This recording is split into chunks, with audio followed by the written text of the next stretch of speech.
अभी तक के जो कानून थे वो दंड पे ज़्यादा एम्फेसिस देते थे, और अभी वाले जो कानून हैं ये न्याय पे एम्फेसिस देते हैं। न्याय से मतलब कि आपको इन्वेस्टिगेशन में साइंटिफिक टेक्नोलॉजी यूज़ करके इसको कन्विक्शन की ओर ले जाना है। क्योंकि इसमें एक स्टैट्यूटरी प्रोविज़न है 0 FIR कि आप कहीं ट्रैवल कर रहे थे, बस में आपकी पिक पॉकेटिंग हो गई, आपने जहाँ उतरे वहाँ कोई और पुलिस स्टेशन है, तो जहाँ पर आप रिपोर्ट करना चाहेंगे आपका क्राइम जो है वहाँ पर रिपोर्ट होगा।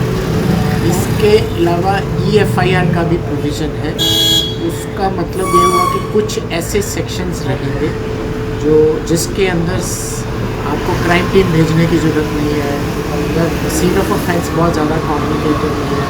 जैसे आपने एक जगह स्कूटर पार्क किया और जब बाहर आए तो स्कूटर चोरी हो गया, तो इस तरह के जो ऑफेंसेस हैं वो हम ऑनलाइन भी कर सकते हैं। और एज ए सिटीजन सर्विस में आने से पहले तो दिल्ली में एक कॉमन चीज़ देखी गई है कि सिटीजन को एक थाने से दूसरे थाने भेज देते हैं, और मैंने खुद ये एक्सपीरियंस किया है सर्विस में आने के बाद। हम लोग FIR कराना चाहते थे मॉडल टाउन थाने में, और उन्होंने बोला नहीं जुरिडिक्शन आपका ये नहीं है। तो ये चीज़ खत्म हो जाएगी, और ये सिटीजन के लिए सबसे इम्पोर्टेंट है।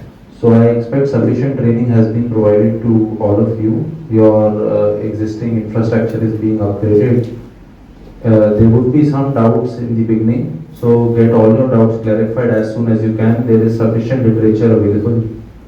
And yet if there is something which still remains unclarified, then you can approach either your STPO, PI or me directly. And we all need to ensure that there is efficient and effective implementation of these laws.